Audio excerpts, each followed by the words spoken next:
Salam alaikum, ومرحبا بكم في فيديو جديد. اليوم غنطاميو لا كوريكسيون ديال لا دوزيام سيري ولا تروازيام حيت لا دوزيام ديجا درنا لها لا كوريكسيون في الانستغرام.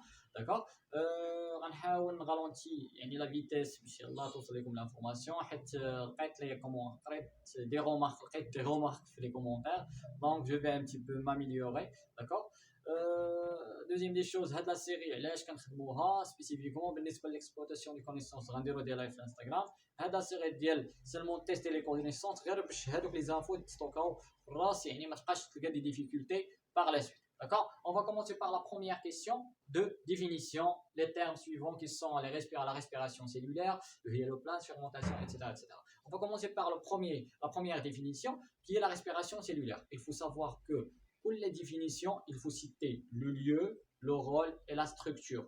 D'accord? Avec trois éléments. Là, donc, la respiration cellulaire, qu'est-ce que ça veut dire? C'est une voie métabolique aérobie. Voie métabolique aérobie, ça veut dire qu'il nécessite la présence d'oxygène. La voie métabolique, elle permet la dégradation complète de la molécule de glucose. Elle est complète. Pourquoi? Pour relever la source énergétique qui la contient. Car on sait déjà que le glucose est une matière organique. D'accord? C'est une voie métabolique aérobie, d'accord? Caractérisée par la dégradation totale ou bien complète de la molécule de glucose et la libération de CO2 et d'H2O et des substances qui sont dépourvues d'énergie.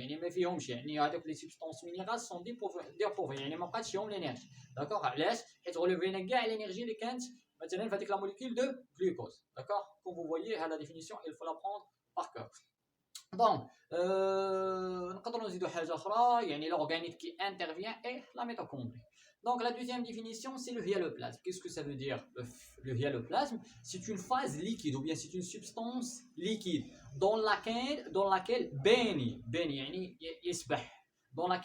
des organites cellulaires ou bien les organites cellulaires. يعني واحد l'espace où باني يعني كيسبحوا فيهم هذوك les organites de structure fin اللي قلنا telles que sortent les mitochondries de la cellule. كاينه واحد définition اخرى c'est un cytoplasme qui est dépourvu d'organites. Cytoplasme dépourvu d'organites. كاينين deux définitions يعني اختار la définition qui يعني اللي غتحس براسك غتفهمها. Donc, la deuxième des choses, fermentation, c'est une voie anaérobique, c'est une voie métabolique anaérobique caractérisée par la dégradation incomplète ou bien partielle de la molécule de glucose et la libération de quoi? Des substances qui sont riches ou bien qui emmagasinent encore de l'énergie, comme par exemple l'acide lactique ou bien l'éthanol. On a une définition de la fermentation. On a dit lactique ou bien alcoolique. Donc, on a des substances riches en énergie ou en donc, mitochondrie, c'est une sorte ou bien c'est un organite qui est cellulaire, d'accord, introduit dans la respiration cellulaire. Il est les éléments qui constituent leur rôle introduit dans la respiration cellulaire. Il est constitué de quoi? Constitué de deux membranes externes, internes, espace intermembranaire sans le citer, des crêpes mitochondriales, d'accord, matrice, les 5 éléments. Espace intermembranaire, pas l'important de le citer, mais le moyen, d'accord? Donc, sphère pédonculée, on la trouve au niveau de la membrane interne de la mitochondrie. Qu'est-ce que ça veut dire sphère pédonculée? C'est une protéine membranaire, ou bien protéine située au niveau de la membrane interne de la mitochondrie. Le rôle d'IALA, il joue un rôle dans la phosphorylation, ou bien il joue un rôle dans le passage des protons H+, de l'espace intermembranaire vers la matrice. Il joue un rôle dans la phosphorylation de l'ATP. يعني هي اصلا كدوز هذوك لي بروتون وعندها واحد الدور حيت علاش فيها واحد sorte d'enzyme qui s'appelle l'ATP synthase. Donc, une chaîne respiratoire, c'est un ensemble de protéines situées au niveau de la chaîne, au niveau de la membrane interne mitochondriale, d'accord, où se passe un ensemble de réactions d'oxydoréduction, d'accord, ce qui va provoquer le passage ou bien le transfert des électrons depuis ou bien à partir des composés réduits vers par exemple un accepteur d'électrons et protons, les O2, qui va subir une réduction pour nous donner H2O par la suite. D'accord? Donc, il reste cycle de Krebs. Cycle de Krebs, c'est un ensemble de réactions, d'accord, chimiques qui vont aboutir à la dégradation des composés ayant un groupe acétyl. comme l'acétyl-CoA, d'accord, et qui se passe ou bien qui se déroule au niveau de la matrice mitochondriale et qui va aboutir à la formation d'un certain composé réduit, tel que par exemple NADH+, FADH2 et l'ATP et le CO2, d'accord. Ça, concernant les définitions, on les a finies. Donc, on va passer à la deuxième question. Dessiner la mitochondrie, voilà le dessin, d'accord.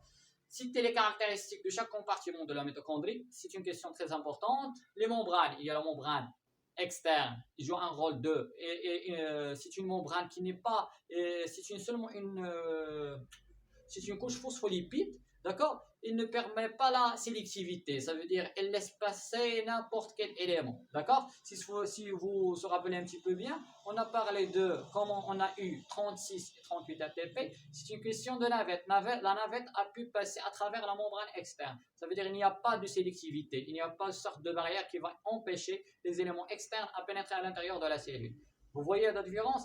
Donc, c'est que ça concerne la membrane externe. La membrane interne joue un rôle dans c'est un ensemble, on a dit c'est une sorte de chaîne respiratoire qui veut jouer un rôle de réaction d'oxydoréduction et la réduction de l'oxygène, dioxygène en H2O et aussi l'oxydation des composés réduits et la synthèse de l'ATP. Ça veut dire qu'il joue plusieurs rôles. À part cela, il joue un rôle de sélectivité. Il ne laisse pas passer n'importe quel élément. D'accord?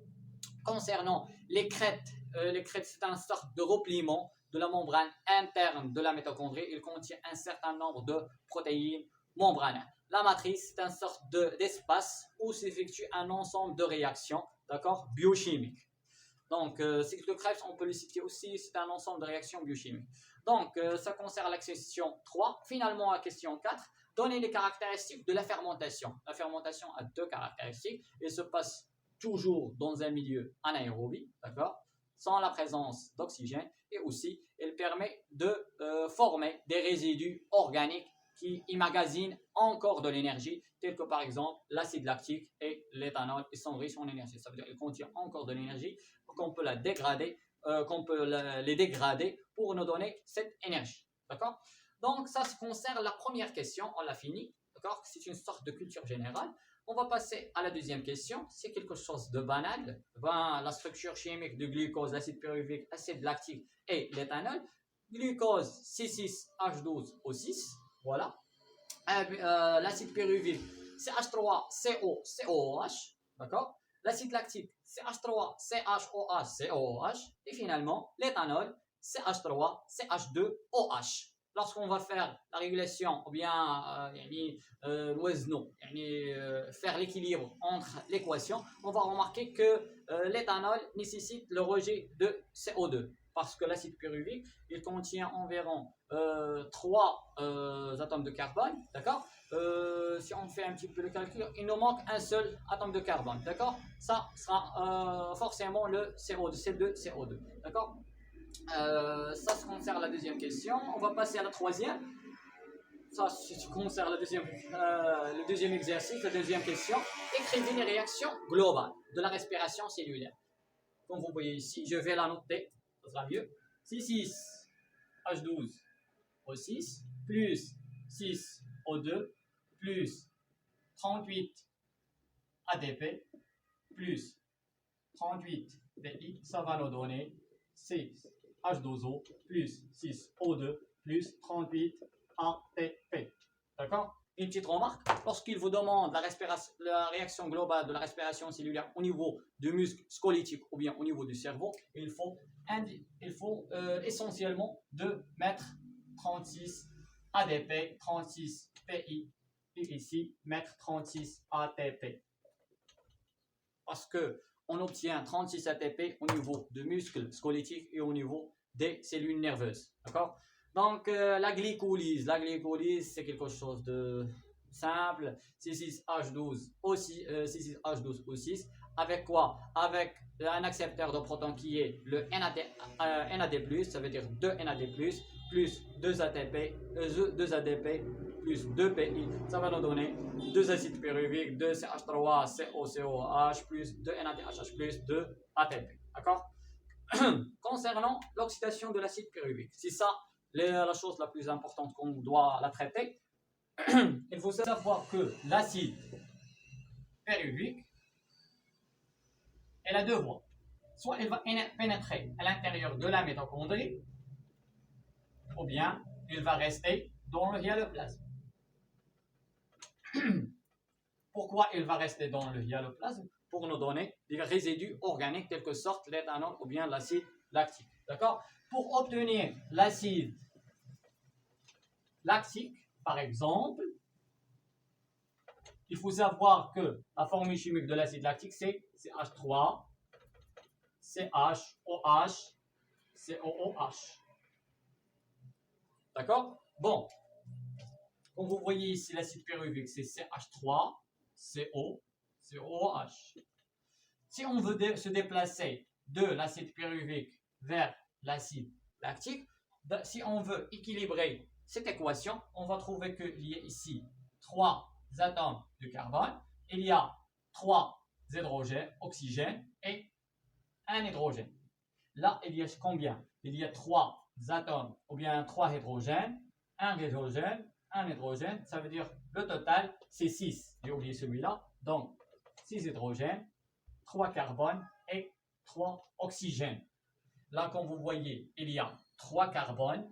Là, il y a seulement 4 hydrogènes et il y a 3 oxygènes. Le problème qu'on a ici, c'est celui-là. Ça veut dire qu'on a seulement 4 hydrogènes. Qu'est-ce qu'on doit avoir? Qu'est-ce qu'on doit avoir? On doit avoir 2 hydrogènes de plus pour équilibrer cette équation. D'où provient ce 2 hydrogènes ou bien 2 protons H+? Il provient de ce composé réduit qui est le NADH H+. D'après l'équation de la glycolyse qu'on vient de la voir, qui est en haut, d'accord? On a trouvé que le glucose nous donne 2 acides pyruviques plus 2 NADH plus 2 ATP. On va prendre ce 2 NADH et on va réguler cette équation pour nous donner l'acide lactique. Si on ajoute ici 2, ici on va ajouter 2 et ici on va ajouter 2. Et voilà la réponse. Là, il n'y a pas d'oxydation. Il y a oxydation de NADH+. Ce n'est pas l'oxydation de l'acide pyruvique. Donc, lorsqu'on veut répondre à cette question, la formule ou bien la réaction globale de l'oxydation de l'acide pyruvique, on doit parler de celle de la formation de l'acétylcoenzyme A ou bien la formation des composés réduits au niveau du cycle de Krebs. Les deux sont justes parce que à ce niveau, il y a oxydation de l'acide pyruvique, ça veut dire qu'il va perdre ses protons et ses électrons grâce à des enzymes spécifiques qui sont le déshydrogénase ou bien le décarboxylase. D'accord? J'espère que vous avez assimilé cette partie qui est essentielle. Fermentation lactique, ça veut dire le C6H12O6 plus 2 ADP plus 2 PI. Ça va nous donner par la suite. Pour l'acide alcoolique, ça va nous donner CH2, CH3, CH2OH plus 2 CO2 plus 2 ATP.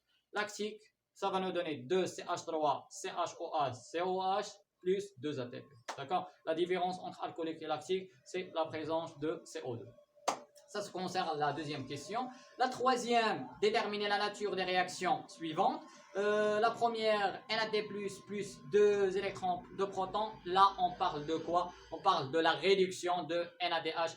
La première, CH2CO, COH, ça veut dire l'acide pyruvique, plus NADH+, ça va nous donner CH3, CH2OH, ça veut dire qu'il nous a donné un éthanol. D'accord? Ici, qu'est-ce qui s'est passé? Là, on remarque qu'il y a quoi? Il y a premièrement, il y a une oxydation. Il y a une oxydation de NADH+, ça nous a donné NAD+. Voici la première réponse. Et ça, d'après les produits qu'on vient de voir, qu'il y a un rejet de CO2, ça veut dire qu'il y a une décarboxylation. Là, il y a deux possibilités. Il y a l'oxydation de NADH+, et aussi il y a la décarboxylation. Pour la troisième, FADH2, il nous a donné FAD+, et 2 électrons. Il y a une oxydation de FADH2. ATP, ADP plus P, et ça nous a donné ATP. Ça, il y a la phosphorylation. Et finalement, la formule, ou bien la réaction globale de quoi? C6H12O6 plus 2 NAD+, ça nous a donné 2 acides pyruviques. Là, qu'est-ce qui s'est passé? Là, il y a une oxydation. D'accord?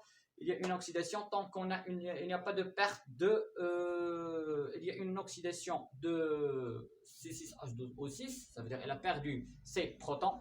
H+, et seulement. Et aussi, il y a une réduction de NAD+. Réduction de NAD+, ce qu'il va obtenir. Et aussi, il y a une phosphorylation. Là, il y a 3 possibilités, comme vous voyez. Donc, on va passer à l'exercice 3, qui correspond à un ensemble de phrases. On va commencer par la première. Je m'excuse parce que je ne me vois pas bien. Je vais un petit peu zoomer. Voilà. L'exercice 3. La glycolyse se déroule dans le hyaloplasme. C'est juste, on sait déjà que la glycolyse, c'est le point commun entre la fermentation et la respiration qui se passe au niveau du hyaloplasme. Donc, le deuxième, le dioxygène est consommé dans le cycle de Krebs. C'est faux. Il n'y a jamais d'oxygène. On utilise un petit peu l'eau, d'accord, pour réguler un petit peu les réactions, mais il n'y a pas de consommation d'oxygène, d'accord. Chaque oxydation de NADH+ permet la formation de 4 ATP durant la phosphorylation oxydative. On sait déjà que NADH+, il forme toujours 3 ATP. D'accord. Donc, on a passé FADH2 sont des transporteurs d'électrons et des protons. Est-ce que FADH2 sont des transporteurs? Ça veut dire qu'ils transportent les électrons? Oui, ça veut dire qu'il contient des protons et des électrons. C'est juste. Donc, au niveau de la mitochondrie, l'acide pyruvique est réduit en acide lactique. Mitochondrie, l'acide pyruvique est réduit en acide lactique. C'est faux. Il est réduit au niveau de hyaloplasme. D'accord. Durant la fermentation alcoolique, une substance acide est libérée. L'éthanol, c'est une substance acide. D'accord. On ne sait pas quel est son degré, mais elle est acide. Donc, c'est juste. La fermentation lactique se déroule entièrement au niveau de hyaloplasme. C'est juste. Il ne se passe toujours, l'ensemble des réactions de fermentation se déroulent au niveau de hyaloplasme. Donc, le bilan énergétique de la respiration dépasse les 30 ATP, c'est juste. Il peut être soit 32, soit 36, soit 38. Ça dépend de la quantité ou bien le degré ou bien la source, la quantité d'énergie libérée par l'ATP. D'accord. Au cours de baccalauréat, il faut savoir seulement que NADH+ peut donner soit 3 ATP, soit 2 ATP, sachant que cette information n'est pas vraiment juste. Donc, c'est juste. La glycolyse est une étape commune entre la respiration et la fermentation, on l'a déjà répondu, donc c'est juste. Et finalement, toutes les réactions métaboliques au niveau du hyaloplasme sont anaérobiques. C'est faux, parce que la respiration se déroule au niveau du hyaloplasme, mais elle nécessite la présence d'oxygène. Merci pour votre attention et à la prochaine.